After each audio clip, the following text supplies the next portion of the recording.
The right is not taking Joe Biden dropping out very well and has been hard at work over the last night doing wild conspiracy theory cooking.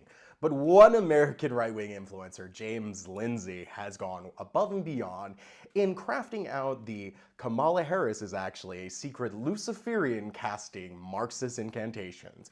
Yep, those were all words I said. This very large 14-year-old is James Lindsay. James got a rise to fame off of the grievance study affair, where he and some of his compatriots managed to get 4 papers accepted at academic journals in his quest to disprove the legitimacy of higher education. So what's James saying? So he's obsessed with this phrase that Kamala Harris uses that is, quote, to see what can be unburdened by what has been.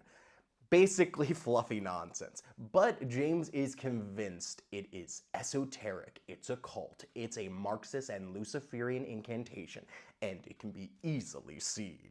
What does esoteric mean here? It means that there's a hidden meaning. It looks and sounds goofy nonsense, but it isn't.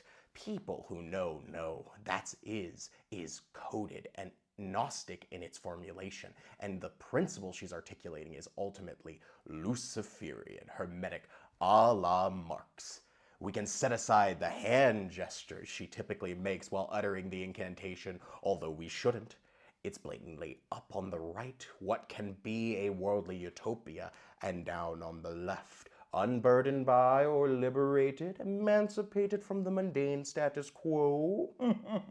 Let us have a look at what Karl Marx, issuing the same idea. Here he is explaining the punchline of the Communist Manifesto.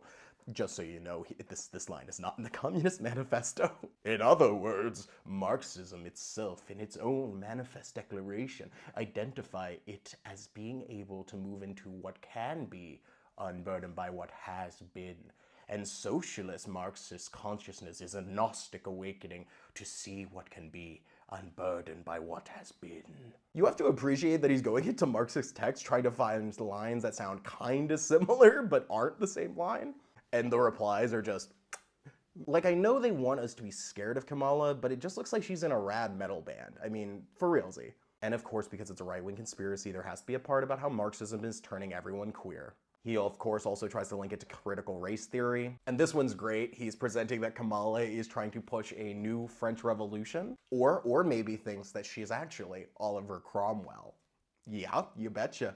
Also, of course, we have to have a little bit of anti-Semitism sprinkled on top with some New World Order nonsense. Obviously, this whole idea is ridiculous, but I do hope that, James, I hope the demon that possessed you departs.